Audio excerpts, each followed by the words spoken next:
கோவாவில் கடந்த 5 ஆண்டுகளாக நடந்து வரும் அயன்மேன் 70.3 சேலஞ்ச் போட்டியில் தமிழக பாஜக முன்னாள் மாநில தலைவர் அண்ணாமலை மற்றும் பெங்களூரு எம்பி தேஜஸ்வி சூர்யா ஆகியோர் வெற்றிகரமாக பங்கேற்று அசத்தியுள்ளனர். இது உலகின் மிக கடினமான தடகள தொடர் போட்டி என்று கூறப்படுகிறது.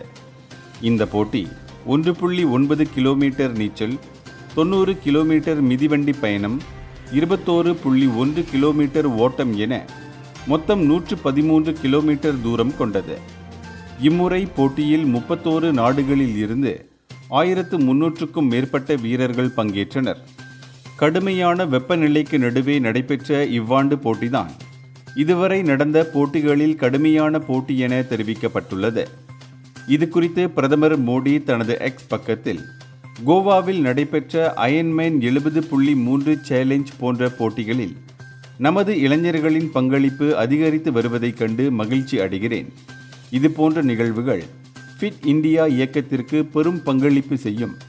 போட்டியில் கலந்து கொண்ட அனைவருக்கும் வாழ்த்துக்கள் என குறிப்பிட்டுள்ளார். இந்தியர்களின் இதய குரல் மக்களோசை.